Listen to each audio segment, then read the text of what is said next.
আসসালামু আলাইকুম। মোহমায়ার বাহুডোরে পর্ব 15। লেখিকা সাদিয়া। চাকরিতে জয়েন্ট করার 8 মাসের মাথায় প্রথম ছুটিতে বাড়ি আসে ইহাম। তখন বাবা মায়ের অনুরোধে বিয়ের জন্য রাজি হয় সে, যদিও এই মুহূর্তে তার বিয়ের খুব একটা ইচ্ছা ছিল না। বাবা মায়ের অতিরিক্ত প্রশংসায় বিয়ের আগে মেয়ে দেখার এত ইচ্ছাও হয়নি তার। একেবারে বিয়ের দিনই বউ সাজে প্রথম দেখেছিল মায়রাকে।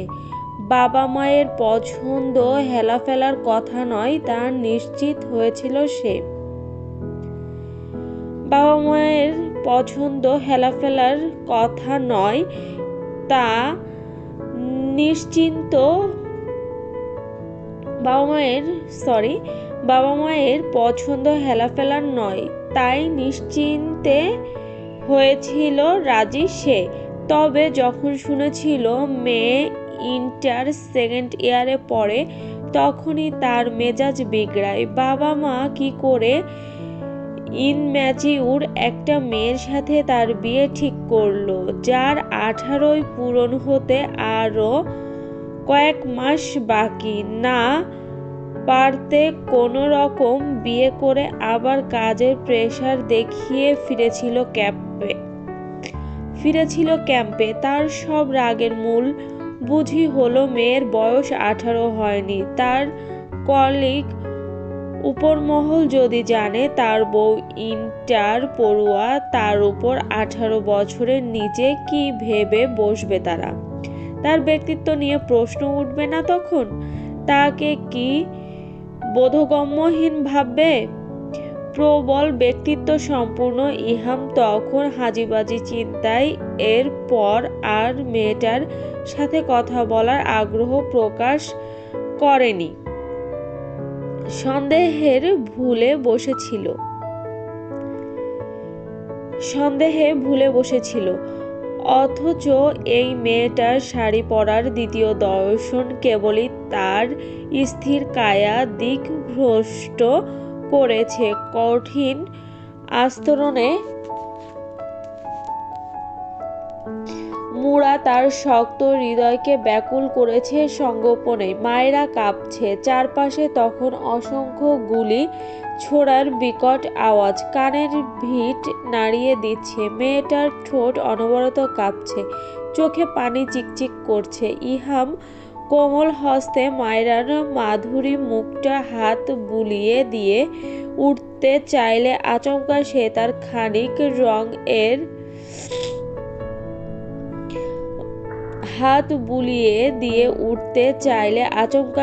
তার খাকি রং এর টি শার্টটা খামচে ধরে। টইটুম্বুর পানি ভর্তি চোখগুলি নিয়ে নিঃশব্দে কিছু বলার আকুতি জানায়, তবে শকড হয়ে আর বলতে পারছে না। ইহাম নিজ দায়িত্বেই বুঝে নেয় পরিস্থিতিটা। আবারও কপালে গাঢ় চুম্বন লেপে দেয় অনিমেষ।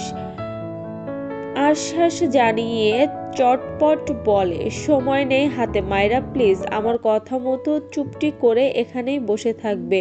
বাহিরে কেয়ামত হলেও তুমি ঘর থেকে বের হবে না। একদম ভয় পেও না। আমাকে তেজ দেখানোর সাহসগুলি জমা করে একা বসে থাকো শুধু। কিছু হবে না। I will handle. তাড়াতাড়ি ফিরবো। লক্ষ্মীটা ঘর থেকে বের হবে না।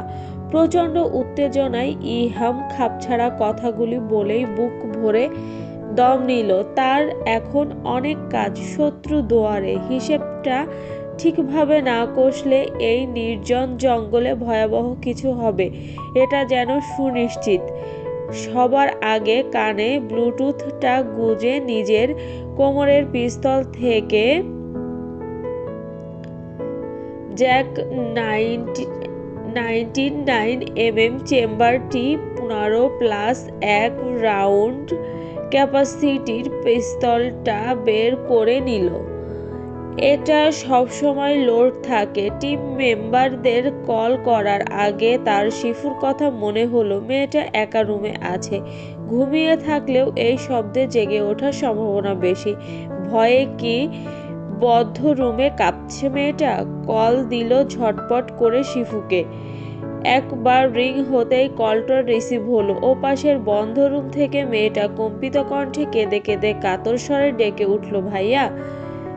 শিফু সবসময় তাকে ভীষণ ভয় পেয়ে একটু দূরে দূরেই থাকে। বিষয়টা বুঝেও ইহাম কখনো সেই ভয় জড়তাকে আটকাতে যায়নি স্বেচ্ছাতেই, বরং এটা শিফুর জন্যই ভালো হবে এটাই তার ধারণা। তার স্পষ্ট মনে আছে একবার মেয়েটা খেলতে গিয়ে পায়ে ব্যথা পেয়েছিল, পা কেটে রক্তও বের হয়েছিল খুব।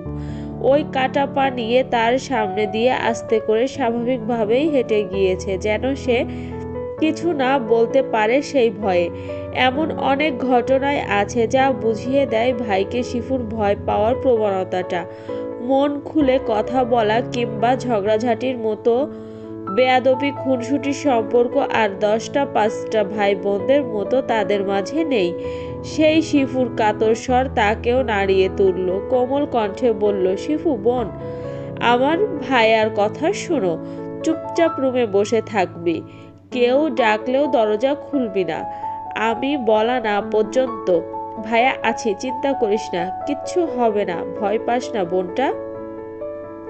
শিফু আর জবাব দিতে পারল না। থরথর করে কাঁপা শরীর নিয়ে এক কোণায় জড়সড় হয়ে বসে রইল মেয়েটা। ইহাম এবার কল দিল ইব্রাহিমের কাছে। সঙ্গে সঙ্গে কনফারেন্সে যোগ হলো বাকি 13 জনও। ইহাম ঠান্ডা মাথায় গম্ভীর সুরে সবাইকে ডাকলো, রেডি গাইস? ওপাশ থেকে একজোটে জবাব এলো, yes captain, all right. Ibrahim, Mainul, Fahim, Sarjit, তোমরা আমাদের সাথে কাভার করবে। হামিদ, কিবরা, ব্রোলহাস আমাদের কাভার করার ফাঁকে তোমরা ছাদে উঠবে, আর বাকিরা তোমরা পেছন দিক থেকে আক্রমণ করবে, অবশ্যই আমার কমান্ডের অপেক্ষায়। চারিদিক অন্ধকার, কুয়াশা আর ধোঁয়ায় কিছুই দেখা যাচ্ছে না। সবাই তাদের যার যার গানটা নিয়ে লাইফ কাভার ভাস্ট, জ্যাকেট আর হেলমেট পরে নিবে। রাইট ভিশন সাপোর্টের জন্য গানের রেড ডট স্কোপ ব্যবহার করবে। জলদি করে 1 মিনিটও সময় নষ্ট করো না কেউ, জাস্ট 2 মিনিটের রেডি চাই। মনে রেখো, এখানে শুধু আমাদের জীবন নয়, কটেজের বাকি সদস্যদের লাইফ আমাদের হাতে, সো বি কেয়ারফুল। ঠিক 2 মিনিটের মাঝে যার যার জায়গা থেকে আগে কাভার করো। All the best. থরথর করে কাঁপছে মায়েরা। দরজার ফাঁক থেকে উকি দিয়ে আবারও ওই দুঃসাহসিক সৈনিক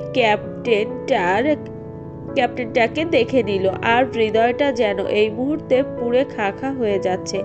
কানে ওই আদুরে আবেশমাখা কথাগুলি বারবার তার হৃদয় ঘায়েল করছে। এই মুহূর্তে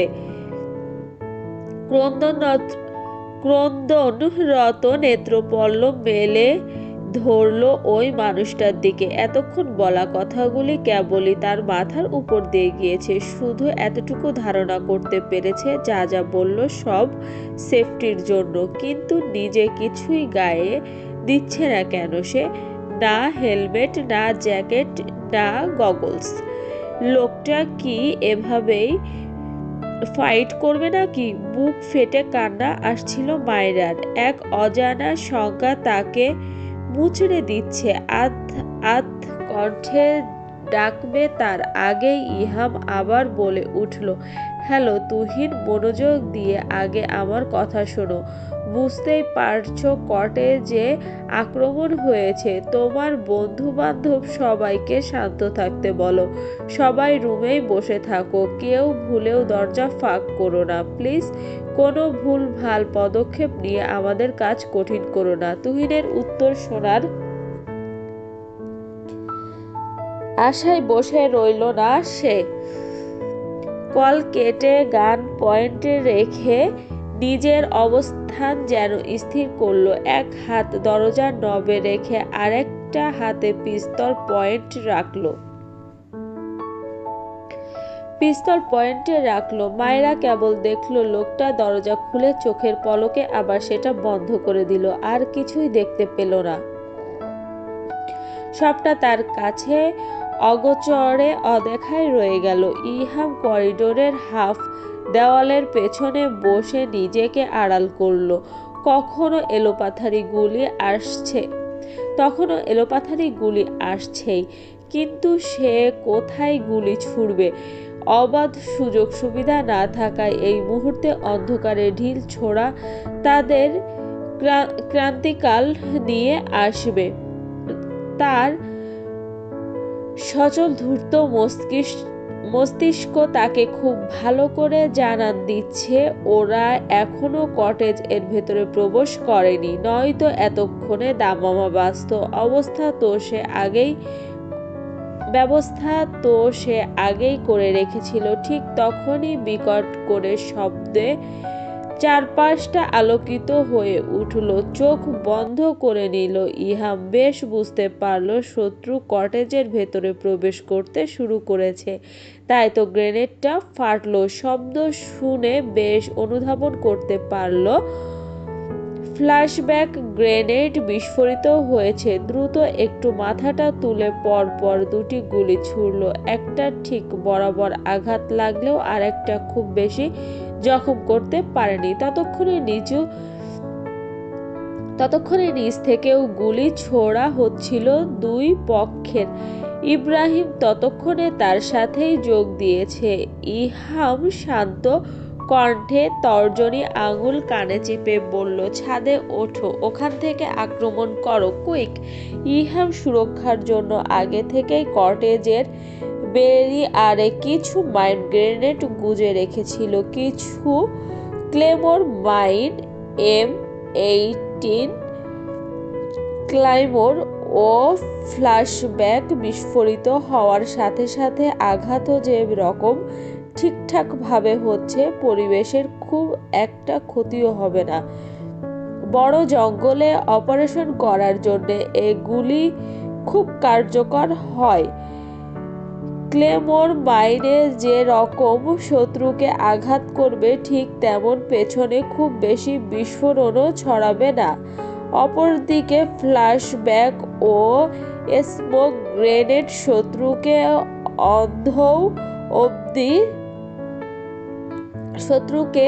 অন্ধ ও বধির করার সাথে সাথে তাদেরকে আক্রমণ করতেও খুব কার্যকর।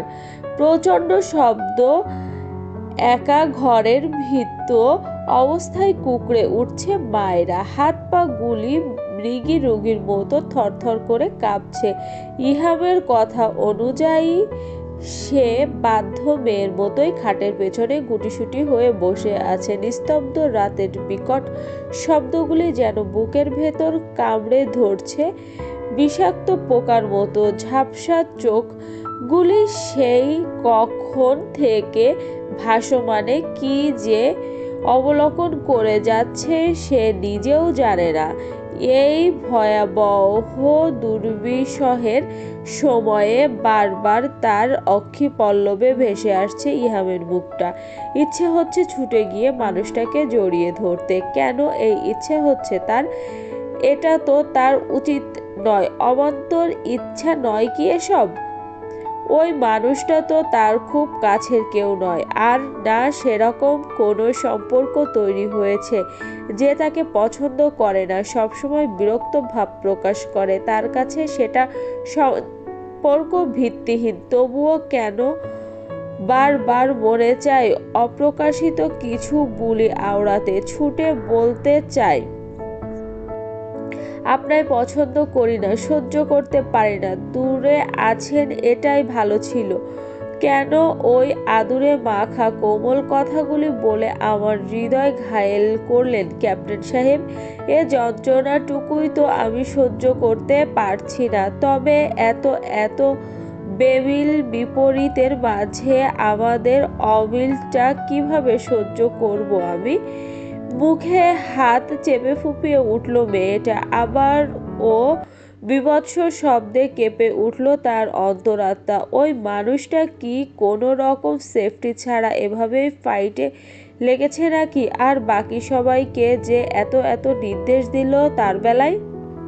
মায়রার এই মুহূর্তে শুধু ওই মানুষটা চিন্তায় উন্মাদ লাগছে। ভীতিকর এক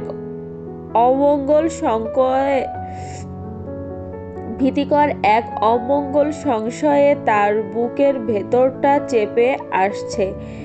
বারবার মন এত কেন ডাকছে, এতটা অস্থির কেন লাগছে?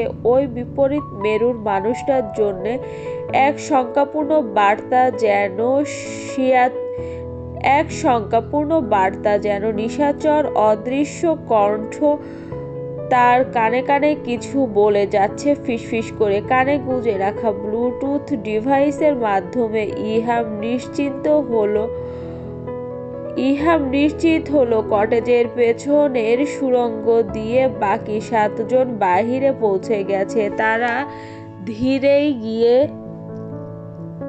এগিয়ে যাচ্ছে আক্রমণকারী মজিদের দলের কাছে। কটেজের ভেতরে 8 জন দক্ষ সৈনিকের হাতে ধরাশয়ী হচ্ছে মসজিদের অসংখ্য লোক। তাদের সংখ্যাও কমে আসছে, তবুও পাল্টা আক্রমণ করতে ভুলছে না। ছাদে থাকা বোলহাসের হাতের চামড়া ঘেঁষে গুলি লেগেছে। গলগল করে সেখান থেকে শনিতের ধারা বইছে।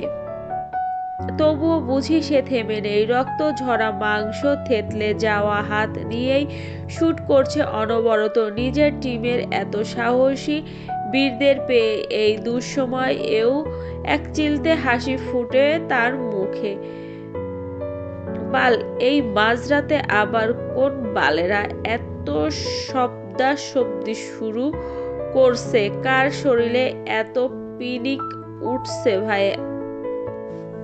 ভাইয়া? কায়েসের কথায় অনেকে বিরক্ত হলো। জিদান প্রচণ্ড বিরক্তিতে চোখ মুখ কুঁচকে নিয়েছে। বাহিরে তখনও গুলাগুলি আর গ্রেনেড বিস্ফোরণের শব্দ আসছে মাঝে মধ্যে।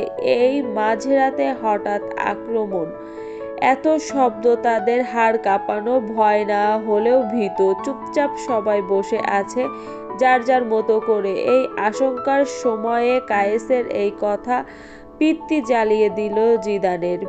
তিক্ত কণ্ঠে বলল, প্লিজ কায়েস, সময়টা একটু বোঝার চেষ্টা কর। সব সময় এত হেয়ালি আর আউলফাউল কথা বলে মানুষের মেজাজ বিগড়াস না। কায়েস বুঝি সেটা গায়েও মাখল না। ব্যঙ্গ করে বলল, তোমার বালের মেজাজ তোমার কাছেই রাখো মগা। এসব আমি চুনা। জিদানও বুঝি রেগে গেল। কথা কাটাকাটি লেগে গেল। এক পর্যায়ে একে অপরের সাথে হাতাহাতি শুরু হয়ে গেল ওদের মাঝেই। তুহিন ধমকালো সবাইকে, অসহায় কণ্ঠে জানালো, তোদের কাছে হাত জোড় করছি আমি, দয়া করে একটু চুপ কর তোরা। নিজেদের মাঝে ঝামেলা করে এই বিপদে আর বিপদ বাড়াস না। এই মুহূর্তে অন্তত ঝামেলা করিস না, দোহাই তোদের। তুহিনকে কেমন অসহায় দেখাচ্ছিল। তার চোখ মুখের অবস্থা নিদারুণ।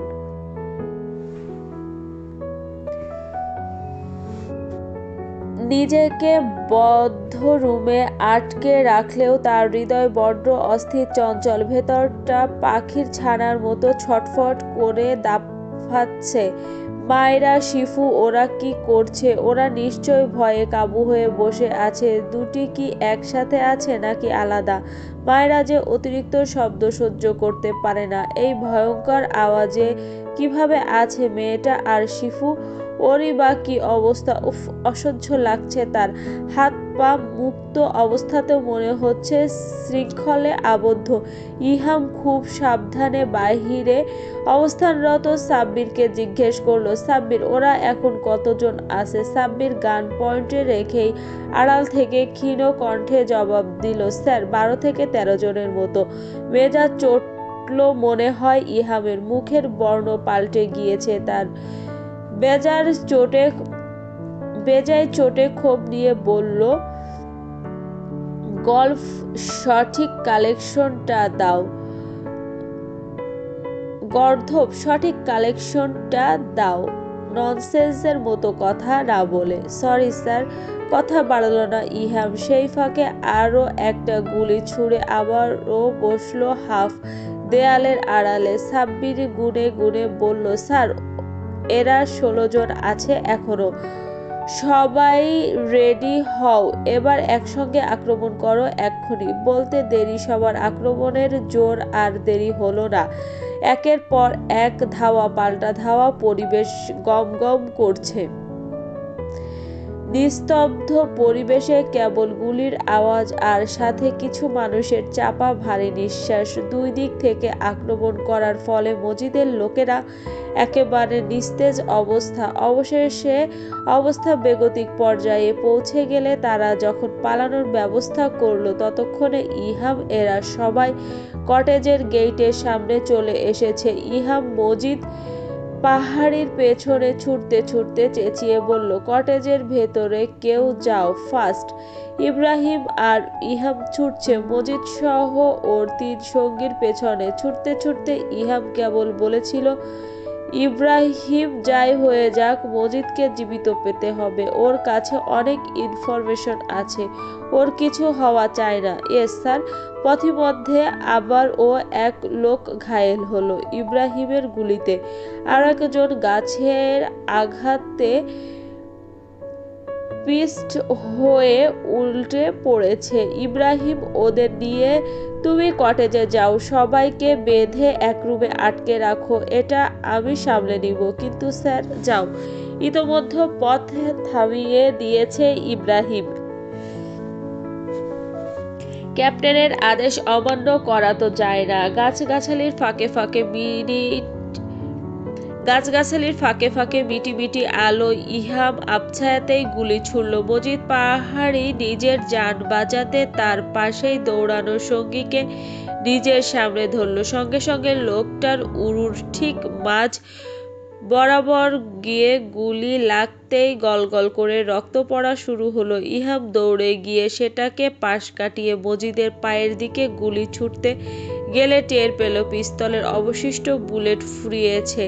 উপায়ন্ত না পেয়ে পাশেই একটা পাথরের টুকরো পেয়ে সেটাই ঢিল দিল মজিদের উপর। পায়ে লেগেই বেচারা উল্টে পড়ল। ইহাম ধপাস করে মজিদের কলার চেপে ধরল।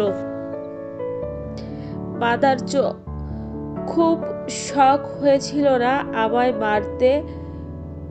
অন্য কোষে পির পির করছিল, তাই না রে শুয়োরের বাচ্চা? ইহাম একের পর এক ঘন নিঃশ্বাস ছুটছে। মজিদ সেই সুযোগে তার গালে সজোরে ঘুষি বসিয়ে দিয়ে আবার দৌড়াতে লাগলো। ইহাম খানিক টলল। দীর্ঘক্ষণের যাত্রায় কি তার ক্লান্তি ধরে গেছে? সর্বনাশ, ডিপার্টমেন্টে এই কথা জানলে তো তার মুখে থুতু দেবে। আবারও দৌড় লাগালো সে। মজিদকে খাবলা দিয়ে ধরতেই মজিদ তার পেটে লাথি দিল। 2 হাত দিয়ে বুকে ধাক্কা দিয়ে নিচে ফেলে দিল। ইহাম তাল রাখতে বা হাত দিয়ে নিচের স্থানটা আঁকড়ে ধরল। এবড়ো খেবড়ো ধারালো কিছুর সাথে হাত লেগে যন্ত্রণাও শুরু হলো। অনুভব করলো তরল ধারার।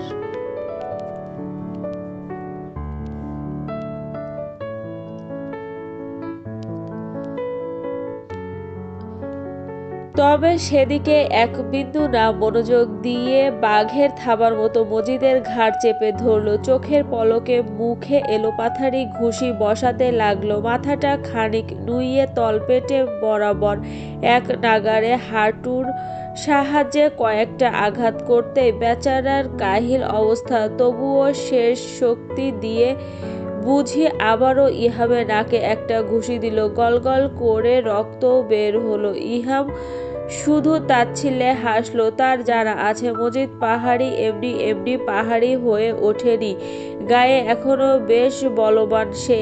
ইহাম মাটিতে চেপে ধরে উন্মাদের মতো একের পর এক ঘুষি দিতে লাগলো মজিদকে। রাত তখন 2টার মতো বাজে। ইহাম আস্তে ধীরে নব ঘুরিয়ে ভেতরে প্রবেশ করলো। খাটের পেছন থেকে মায়েরা একটু একটু করে উকি দেয়।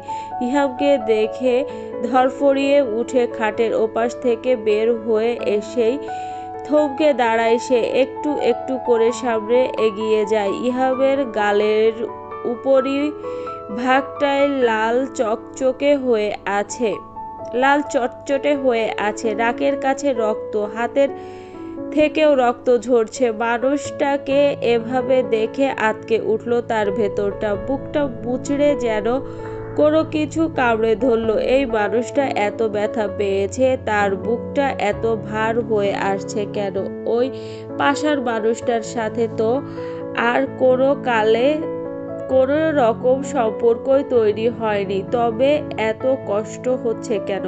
কেন অবাধ্য ইচ্ছা জাগছে হৃদয়ে। মন চাইছে মানুষটাকে হাত বাড়িয়ে দিয়ে জড়িয়ে ধরতে, কিন্তু কোথাও একটা সংশয়, একটা দ্বিধা, তিক্ত একটা জড়তা তাকে বাদ সাধছে। মানুষটার সাথে তো তার কোনো সম্পর্ক তৈরি হলো না, তবে এমন আচরণ কি করে শোভা পায় তার মাঝে, যেখানে মানুষটা তাকে অপছন্দ করে দূরে সরিয়ে থাকে, সেখানে বেলাজের মতো এগিয়ে যাওয়া কি নিজেকে অপমান করা নয়? যেচে অপমান হতে যাওয়া যৌতুক নয় বোধহয়। নিজেকে দমিয়ে মেয়েটা পাথরের মতো স্তব্ধ হয়ে রইল। ভয় পাবার কারণ নেই, সবটা নিয়ন্ত্রণে। তুমি ঠিক আছো কিনা তাই দেখতে এলাম। মায়েরা কিছু জবাব দিতে পারল না, কেবল তাকিয়ে রইল লোকটার আঘাতপ্রাপ্ত স্থানগুলির দিকে। হৃদয়টা আবার ও হু হু করে উঠল তার। ইহাম ক্ষীণ কণ্ঠে বলল, শুয়ে পড়ো মায়েরা, আমার একটু কাজ আছে। গম্ভীর মুখে ইহাম আবারও দরজা লাগিয়ে দিয়ে চলে গেল। মায়েরা হাতড়ে কোনো রকম গিয়ে বিছানায় বসলো। ভেতরটা ফাঁপা হয়ে আসছে, তার অদ্ভুত জ্বালা হচ্ছে বুকের ভেতর। বড্ড অস্থির অস্থির তার গলা চেপে ধরেছে। মানুষটা বোধহয় ঘরে ঢুকলো আরো আধা ঘন্টা পর। সে ঘরে আসতে মায়রার ডাকে বিদঘুটে একটা গন্ধ এলো। চিনতে বা বুঝতে অসুবিধা হলো না, মানুষটা সিগারেট টেনে এসেছে। রুমটায় যে অক্সিজেনের অভাব পড়েছে। রাগে কটকট করতে করতে মেয়েটা একইভাবে ঠায় বসে আছে বিছানায়, এখনো ঘুমায়নি। রাত জাগার অভ্যাস আছে নাকি তোমার? মায়রা জবাব দিল না, তবে বলতে ইচ্ছে হলো, আপনার মতো লোক যার সাথে আছে ঘুম তার শত্রু হবে। ইহাম পানি ভর্তি গ্লাসটা নিয়ে শেষ করলো। ফার্স্ট এইড বক্সটা নিয়ে আরাম করে বসলো সোফায়। রাগান্বিত চোখে মায়রা দেখলো শুধু। ইহাম চোখের পাতা তুলে মায়রার দিকে তাকাতেই চোখাচোখি হলো দুজনের। মেয়েটা আর চোখ সরালো না, তবে ইহাম কি ভেবে যেন মাথা ঝুঁকে হাসলো। মেয়েটার রাগে তখন শরীর জ্বলছে, গায়ে ব্যথা, রক্ত এখনো পড়ছে, আর সে কি রকম শরীর জানানো মার্কা হাসি হাসলো। শয়তান, আস্ত একটা কঠিন পাষাণ মানব। ইহাম বা হাতটা মেলে ধরলো। দগদগে কাটা জায়গা দেখেই শরীরটা ঝাঁকুনি দিয়ে উঠল তার। সঙ্গে সঙ্গে নজর ফেরাতে বাধ্য হলো সে। ইহাম গাঢ় কণ্ঠে বলল, তেড়ামি করছো মায়েরা? পায়ের ব্যথা সেরে গিয়েছে, এভাবে পা ঝুলিয়ে বসে আছো কেন? আপনি একটু চুপ করুন তো, এত কথা ভালো লাগে না। নিজের বেলায় মায়েরা জবাব দিল না, আর চোখে দেখলো ইহামের কাটা হাতটা। তুলোয় স্যাভলন দিয়ে আশপাশের মাটি পরিষ্কার করছে। শরীরটা আবারও কেঁপে উঠল মায়েরার। ঝাড়া দিয়ে উঠতেই দৃষ্টি ঘুরালো। ডাক্তারের কাছে গেলে নিশ্চয় 3-4টা সেলাই করে দিত, এতক্ষণে ধরে বেঁধে হলেও। আচ্ছা, ডিফেন্সে এরা জব করে পায়টা কি? নিজের জীবনের চেয়ে এদের দাম তাদের চাকরি কেন? কি পায় জীবনকে মরণে ঠেলে এগিয়ে যেতে? মায়রার কাটা হাত দেখে রাগ হলো। কেন এত মেজাজ খারাপ হচ্ছে সে নিজেও ঠিক বুঝতে পারছে না। ভয় পাচ্ছ কি মায়রা? আশ্চর্য, ভয় কেন পাবো? তবে একটু পরপর কাটা জায়গা দেখে শিউরে শিউরে মুখ ফেরাচ্ছ কেন? মায়েরা কেবল বিরক্ত ভঙ্গিতে আওড়ালো ঢং। ইহাম হাত পরিষ্কার করতে করতেই বলল, এদিকে এসো মায়েরা, একটু সাহায্য করো তো। পারবো না আমি, নিজেরটা নিজে করুন। তুমি তো খুব বেয়াদব মায়েরা, দেখছো এক হাত পারছি না, নিজ থেকে সাহায্য করবে সেটা তো না। আমি বলার পরও কি নিজের বেয়াদবি প্রকাশ করছো? করছি, কারণ আমি বেয়াদব, আমার এসব ভালো লাগে না, কাটাছেঁড়া দেখতে পারি না আমি। একজন সেনা সদস্যের বউ এর মুখে এসব কথা মানায় না। মেয়ে কি বলছেন বিড়বিড় করে? স্পষ্ট করে কথা বলতে জানেন না? ঘুমিয়ে পড়ো মায়েরা, রাত কয়টা বাজে দেখেছো? তর্ক না করে শুয়ে পড়ো। শুয়ে পড়ো শব্দ দুটিতে ধক করে লাগলো মায়রার। হঠাৎ একদম বন্ধকর অস্বস্তি নদীর কলকল পানির মতো করে তীর ডোবার অনুভূতি হলো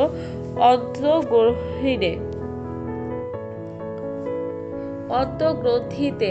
আগে বিষয়টাই এতটা সূক্ষ্ম চিন্তা না জন্মালেও এই নিভৃত নিরালা রাতে সেটা বেশ প্রভাব খাটাচ্ছে মনে, বড্ড অস্বস্তিও দিচ্ছে বিষয়টাই।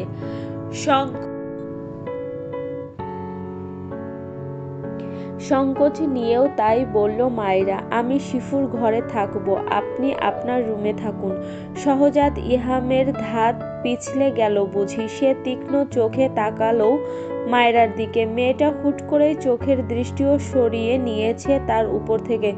তবুও কিছুটা সামলে রাশভারী কণ্ঠে জবাব দিল, ও ঘুমিয়ে গিয়েছে, ওকে এখন ডাকা যাবে না, তাই তুমিও কথা না বাড়িয়ে ঘুমিয়ে যাও। আপনার সাথে আমি এক ঘরে থাকবো না। মায়রার সাফ সাফ কথায় ভ্রুকুটি করে তাকালো ইহাম। অদ্ভুত কণ্ঠ নিয়ে শোধালো, কেন, সমস্যা কোথায় শুনি? তুমি কোনোভাবে আমাকে ভয় পাচ্ছ মায়রা? স্নিগ্ধ চাহনি মায়েরা তাকালো লোকটার দিকে। ইহাম এক চুলো দৃষ্টি এদিক ওদিক করলো না তার উপর থেকে। মায়রার ঠোঁটে আচমকা তুচ্ছ হাসি ফুটল, মঞ্জুরির ন্যায় কাটা বিধানোর মতো কণ্ঠে বলল, যেখানে সম্পর্কের কোনো দাম নেই, অনিশ্চিত সম্পর্কের পরিণতি সেখানে বিচ্ছেদ হতে পারে। যেখানে সম্পর্কের কোনো দাম নেই, অনিশ্চিত সম্পর্কের পরিণতি যেখানে বিচ্ছেদ হতে পারে, সেখানে আমি আপনার সাথে কেন এক ঘরে থাকবো ক্যাপ্টেন সাহেব? মেজাজ এবার বেশ বিগড়ে গেল ইহামের। দাঁত খিচে আনলো সে। চোখ বন্ধ করে হিস হিস করতে লাগলো। এই মেয়েটা এতটাই বোকা, কখন কোন পরিস্থিতিতে কোন কথা বলতে হয় সে জ্ঞানটুকু কি নেই তার মাঝে? এতটাই নির্বোধ সে? ইহামকে চোখ বন্ধ করে বসে থাকতে দেখে ঢোক গিলল মায়েরা। শক্তভাবেই বলল, আমি শিপুর ঘরে যাচ্ছি। মায়েরা উঠে দাঁড়ালো। খোঁড়াতে খোঁড়াতে কয়েক কদম এগিয়ে যেতেই ইহাম বজ্রবেগে উঠে দাঁড়ায়। লম্বা কদম ফেলে মায়রার বাহু চেপে খানিক নিজের কাছে আনলো। মায়রা তাকালো সেদিকে। লাল লাল চোখ নিয়ে কেবল নিষ্পিস করছে মানুষটা। এতটা রাগী কেন এই মানুষটা? এত বদমেজাজি? কথায় কথায় কেন এত রাগ তার? দম নিল মায়রা। ভেতরে ভয় পেলেও কণ্ঠে বলল, ছাড়ুন আমায়। এই মেয়ে, এত বেশি কথা কেন বলো তুমি? বাচ্চা তো নও, বয়স হয়েছে, 18 না হলেও বোঝার ক্ষমতা তো আছে। এতটা রাগান্বিত করে তুলো কেন আমায়? আমি আপনার রাগাচ্ছি? মায়েরা, চুপচাপ বিছানায় যাও। না, আমি শিফু রুমে যাব। চোখ বন্ধ করে মায়েরা তর্কটা হজম করলো সে। লম্বা লম্বা বার কয়েক নিঃশ্বাস নিয়ে বলল, তোমার শরীর ঠিক নেই, কিছুর দরকার পড়লে তখন কি হবে? শিফু তোমার দেখভাল করবে? ও নিজেই তো ছোট, আমার দেখভাল করতে হবে না, আমি ঠিক আছি একদম, যেতে দিন। মায়েরা, তুমি অযথা আমার সাথে তর্ক করে মেজাজ নষ্ট করছো। যাও, গিয়ে শুয়ে পড়ো। আপনার সাথে তো একদমই না। দাঁত পিষে ইহাম মায়রাকে নিজের সাথে আরো মেশালো।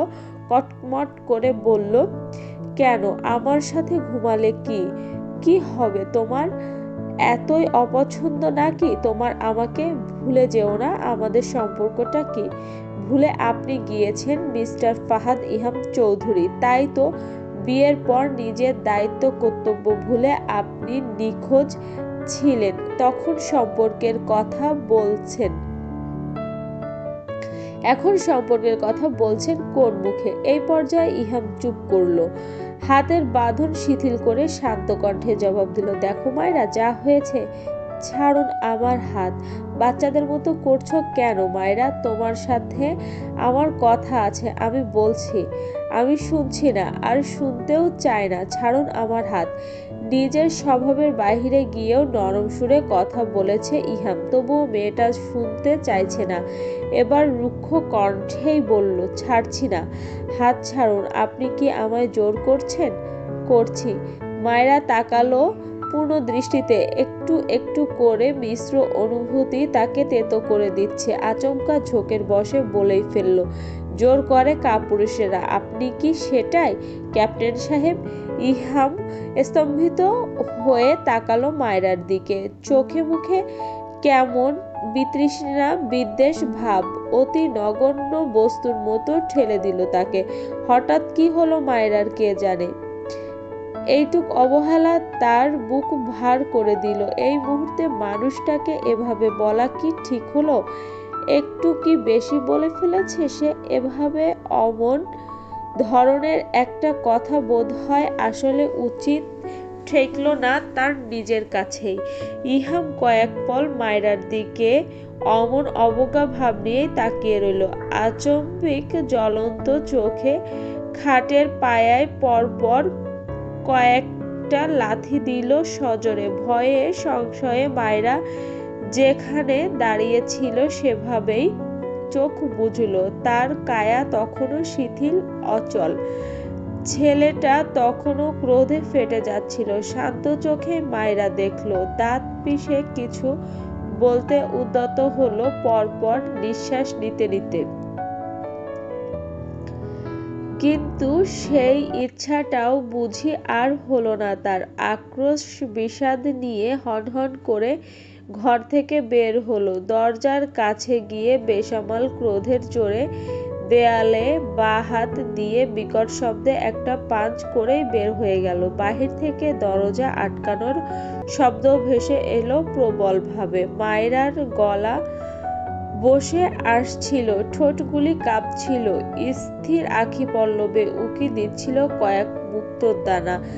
দরজার কাছটায় নিচে কয়েক ফোঁটা রক্তের ফোঁটার দিকে আনমনে তাকিয়ে রইল সে। নিশ্চয় কাটা হাতটা দিয়ে আবারও রক্ত ঝরছে অবলীল ভাবে। শিফু এখনো ঘুমায়নি। ভয়ে শরীর কাঁপছে তার। একার রুমে একটু আগেই ভাইয়া এসে তাকে ধাতস্থ করে গিয়েছে। বিপদমুক্ত বলে নিশ্চিন্ত থাকতে বলেছে। কম্বল মুড়ি দিয়েও ঠকঠক করে কাঁপছে সে। আচমকা দরজার কড়াঘাতে চমকে উঠল তার ছোট্ট হৃদয়টা। মৃদু আওয়াজে বারবার টোকা পড়ায় শিফু উঠে বসল কম্বল সরিয়ে। আস্তে ধীরে গিয়ে দরজা খুলে দিতেই হুড়মুড় করে ডাকাতের মতো ঘরে প্রবেশ করলো তুহিন। খানিক চমকে পিছিয়ে গেল শিফু। তুহিন চটজলদি করে দরজা লাগিয়ে পেছন ফিরল। এক বিন্দু সময় নষ্ট না করে ছেলেটা জাপটে বুকের মাঝে নিয়ে এলো তাকে। ঘটনার আকস্মিকতায় মেয়েটা স্তব্ধ হয়ে হাত পা ছেড়ে দাঁড়িয়ে রইল কেবল। তুহিন অধৈর্যের মতো ক্ষণে ক্ষণে তাকে আগের তুলনায় বেশি শক্ত করে চেপে রেখেছে। হাতের বাহুবন্ধন আরেকটু জোরালো হতেই স্তম্ভিত ফিরল শিফুর। দম বন্ধ হয়ে আসছে। অদ্ভুত অনুভূতি হচ্ছে মনে। শরীরটাও অবশ লাগছে। ঢের বুঝতে পারছে তার পিঠ অবধি চুলগুলির ভেতরে হাত গলিয়ে দিয়েছে তুহিন। মাথার নিউরনে বুঝি টনটন ব্যথা হচ্ছে। মনে হচ্ছে নিঃশ্বাসটা এখনই গলা দিয়ে বের হয়ে যাবে। শিফু সময় নিয়ে লম্বা করে শ্বাস টানল। অক্সিজেনের অভাবে বুকের ছাতি ধড়ফড় করছে।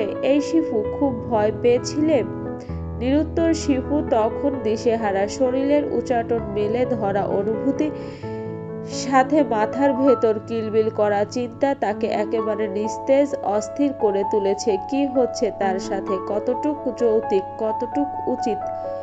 যৌক্তিক অযৌক্তিক, ন্যায্য অন্যায্য মনোভাব জাগলো শিফুর মাঝে। চোখের সামনে ভেসে উঠল বাবা মায়ের মুখ। তারপরেই জল করে প্রদীপের মতো জ্বলতে দেখা গেল ভাইয়ের মুখটা। তুহিন এক হাত দিয়ে শিফুর পিঠ আঁকড়ে রেখে অন্য হাত তার মাথায় রাখলো। আদুরে ভঙ্গিতে হাত বুলাতে বুলাতে ক্ষীণ গলায় বলল, পরিস্থিতি এত বাজে ছিল যে আমি শুধু বন্ধ রুমে তোমার জন্য ছটফট করেছি। শিফু শক্ত করলো নিজেকে, দুই হাত দিয়ে তুহিনকে নিজের থেকে ছাড়ালো, কঠোর মুখে বলল, এত রাতে আপনি আমার রুমে কি করছেন তুহিন ভাইয়া? তুহিনের কপালে ভাঁজ পড়ল। শঙ্কিত নজরে সে দেখল শিফুকে। কপালের সরু ভাঁজটা আরো সূক্ষ্ম হয়ে উঠল। মেয়েটার কি হয়েছে? মজা করছে কি? তাকে তো কখনো ভাইয়া বলে ডাকেনি। তবে শিফু, আমি তোমার ভাইয়া কবে থেকে হলাম? তুহিনের অস্থির মুখটা দেখে শিফুর নিজের কাছে বড্ড অসহায় লাগলো। কোরিয়ান ড্রামার মতো দেখতে এই তুহিনকে যে সে অপছন্দ করে তেমনটা মোটেও নয়, বরং তার উঠতি বয়সের জন্ম নেওয়া তুহিনের প্রতি অনুভূতিগুলিকে সে চিরপরিচিত 4 অক্ষরের নামটা বসিয়েছে। তবুও কোথাও একটা কিন্তু তাকে বুঝি আগুন থেকে টেনে আনছে। বাবা সবসময় বলেন, শিফু কখনো কোনো ভুল করো না মা। শিফু বোঝে বাবা কোন ভুলের কথা ইঙ্গিত দেয়। মা উঠতে বসতে বলেন, শিফুরে, কখনো এমন কিছু করিস না যাতে তোর বাবা ভাইয়ের নাক কাটা যায়। কাউকে পছন্দ হলে ভয় না পেয়ে আমাকে বলিস আম্মা, তবুও তোকে সাবধান।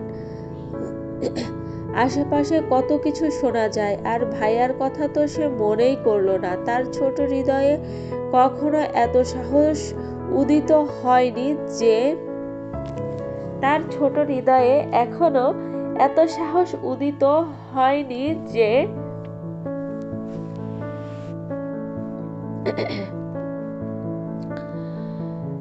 বাবা মা ভাইকে ছাপিয়ে সে অনুভূতির দাম দেবে। কান্না পেলেও শিফু বলল, আপনি আমার থেকে বড় তুহিন ভাই। এত রাতে একা আমার ঘরে আসা ঠিক হয়নি।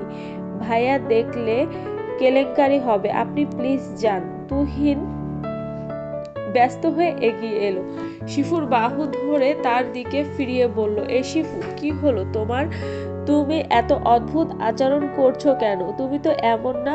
হাত ছাড়ুন তুহিন ভাই, আপনি আমার ঘর থেকে যান। শিফু, কি হয়েছে তোমার? প্লিজ বলবে? আপনাকে আমার ভালো লাগছে না। দয়া করে আপনি এখন যান। পায়ে পড়ি আপনার, যান। ভাইয়া পাশের ঘরে আসছে। জানলে কি হবে জানেন? যা হবার হবে। তুমি কি ভয় পাচ্ছ শিফু? শিফুর বুকের ভেতর তখন ধকধক করছে, থকথকে যন্ত্রণা অনুভব করছে। সহ্য করতে না পেরে জোরে জোরে শ্বাস টেনে সে খানিক উঁচু গলাতেই বলল, আপনি কি যাবেন? তুহিন ভাইয়া, আপনি বুঝতে পারছেন না আমার ভালো লাগছে না, অসহ্য লাগছে, তবুও দাঁড়িয়ে আছেন কেন? যান, বের হয়ে যান। তুহিনের গলা ধরে আসছিল। তার হঠাৎ মেয়েদের মতো কান্না পাচ্ছে কেন? এই সামান্য বিষয়ে এত কষ্ট পেয়ে যাবে সে? না। নিজেকে স্বাভাবিক করার চেষ্টা করে তুহিন জবাব দিল, ওকে, এত হাইপার হইও না, চলে যাচ্ছি আমি, গুড নাইট। শিফু কম্পিত শরীর টেনে দরজার কাছে গেল। আগে উকি দিয়ে দেখলো আশেপাশে কেউ আছে কিনা। পরক্ষণে আবার ঘাড় বাঁকিয়ে তাকালো ঘরের ভেতর। তুহিন তখন অদ্ভুত কাতর চোখে তার দিকে তাকিয়ে আছে। তা দেখেই মেয়েটা মাথা ঘুরালো বুক ফাটা যন্ত্রণায়। নিঃশব্দে তুহিন মাথা নুইয়ে একেবারে নিচে নামলো। দরজাটা লাগিয়েই মুখ চেপে ফুপিয়ে উঠল শিফু। চলবে। গল্পটি যদি ভালো লেগে থাকে একটি লাইক দিয়ে যাবেন এবং এই গল্পের পরবর্তী পার্টগুলো দেখার জন্য আমাদের সাথেই থাকবেন। ধন্যবাদ।